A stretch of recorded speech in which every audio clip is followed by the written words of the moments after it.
Hey everybody, today I'm going to talk about fear of abandonment. Why does it happen and how can we better manage it?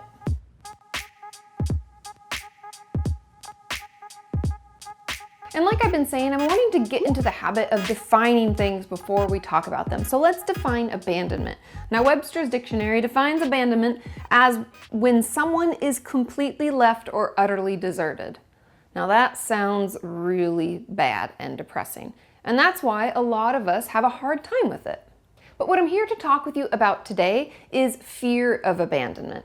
And this fear tends to be most common in those of us who struggle with borderline personality disorder or any of us who've had a trauma in our past. And just to give you a brief synopsis of what BPD or borderline personality disorder is, it's when people feel overcome with emotion. Everything that we feel and everything that happens to us can be like just so much and so overwhelming. It's often described as being an emotional burn victim. And so you can see why people who struggle with that would have such a fear of abandonment, because the thought of even losing someone and being deserted is simply overwhelming. But the most important thing to talk about is, why do people leave us? Why does this abandonment occur, especially for those of us who have such an intense fear of it? And the first reason is manipulation. And I don't say that to be hurtful. I say that because we have this irrational fear, right? We always worry that someone's going to leave us, and that is terrifying and overwhelming. And therefore, we will create scenarios where people are needed and we're trying to make them stay with us, right? So we may act like we can't really take care of ourselves even though we can, because then they're needed and we need them and they won't leave us and it'll be all wonderful and happy. But people can get burnt out, especially if we always are acting like we're in crisis. That's something a lot of my patients have struggled with and lost friends or family members as a result. And it's because people just can't manage all of that drama and crisis all the time. They get overwhelmed, especially if what we've reported to them isn't the same when they show up. Like, let's say we reported and said that, oh my God, I think there's a fire in a house next to me and I'm afraid it's going to come to my apartment, and they get there and it's just like nothing, like they're having a fire in their backyard and it's completely contained. People can get really angry and upset.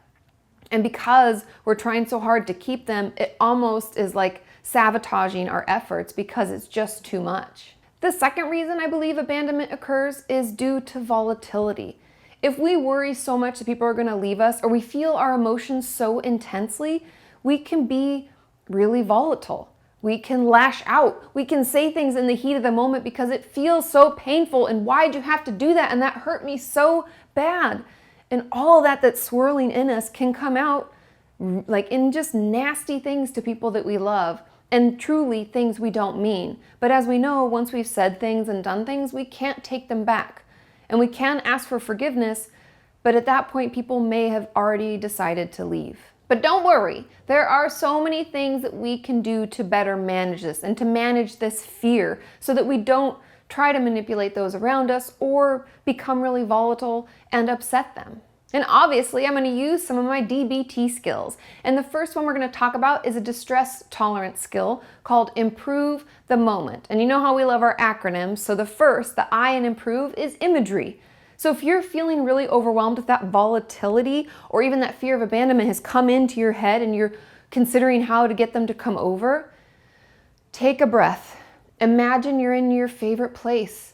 Maybe it's your most soothing place. Maybe you're floating in an ocean. Whatever it is, imagine that you're there and that you're calm. It can really help soothe your system and calm you down. And the M in imagine is meaning. And what this is just encouraging you to find purpose in your life. This could be volunteering. This could be going back to school, getting a new job, meeting new friends, doing different things. Whatever it is, maybe rescuing an animal. Giving meaning to your life or a purpose can help us feel so much calmer and better. And the P in improve is for prayer. And this doesn't have to be a religious thing. If you're not religious, you can just repeat a mantra. I know that I do that a lot and that helps calm me down. But if you are religious, you can pray to whomever you like to pray to.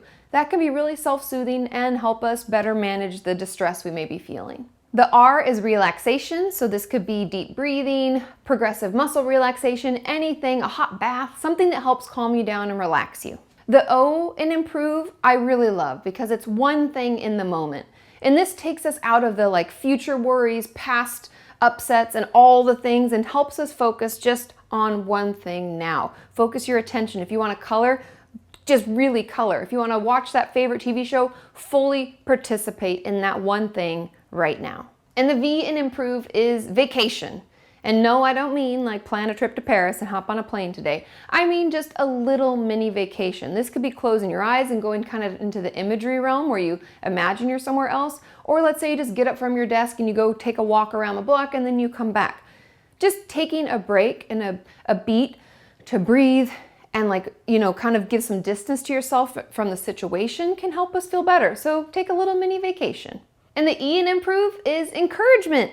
Cheerlead yourself. This is something that I help my clients do all the time. But just tell yourself, you got this, you can do it, you've done this before, it's gonna be better. Whether you believe it or not isn't important.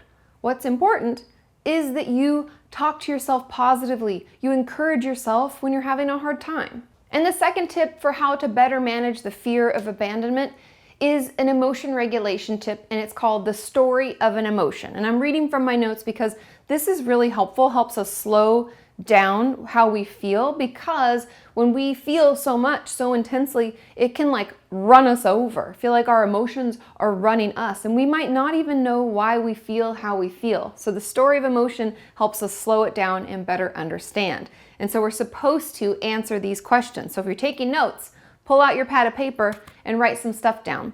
And the first question is, what was the prompting event? So what caused this? When did this start to happen? When did you start to feel that way? The second is, what was my interpretation of the event? So the number one, the prompting event needs to be factual. I don't want you to say how you felt about it or anything like that. I want you just to stick to what exactly happened. And then what was your interpretation? So that's the point where you get to say, and then I felt like she wasn't taking me seriously because she wasn't making eye contact and all of that. Then we can interpret what happened. Then the third question, what body sensations do I have? Do I feel really tense? Am I sweating? What do I feel? Is my heart racing? What's going on? How do I feel in my body? Then the fourth is, what body language do I have? Are my arms crossed across my chest? Are they in my pockets? Am I sitting down? Am I hunched? Is my head down? What kind of body posture? How are you presenting yourself? And what kind of body language are you putting out? Then the fifth is, what was my action urge? Or what is my action urge? What is it I wanted to do? Did I want to scream? Did I want to throw something? Did I want to leave them first so they couldn't abandon me? And the sixth is, what action did I take? So did we do anything? Maybe we didn't lash out at all. Maybe we did angry in. Maybe we self-harmed. How did we manage all that we were feeling? And the seventh final portion of story of an emotion is, what's the emotion name based on my answers? So what would we call that? If I felt this certain way in my body, let's say my heart was racing and I was sweating, and then maybe I said that my interpretation of the event was that they were going to fire me or they weren't going to invite me to that party. And maybe the emotion name is I was overwhelmed, or I was embarrassed, or I was stressed, or I was anxious. Depending on how you answer these questions and what's really going on will help you identify the emotion, which is so helpful. So if I've been talking about those feelings charts forever and you don't really know where to start or how to even consider what you feel each day, this technique can really help. It breaks it down, it slows it down, and helps us better understand where all of those feelings are coming from. This video has been brought to you by the Kenyans on Patreon. If you would like to support the creation of these mental health videos, click the link in the description and check it out. Fear of abandonment is much more common than you may think. So let me know in the comments, what are things that you do to help you feel better and to better manage in the moment? And if you're new to my channel and you like mental health information, don't forget to subscribe and turn on your notifications so that when I post a video, you hear about it. And I will see you next time. Bye.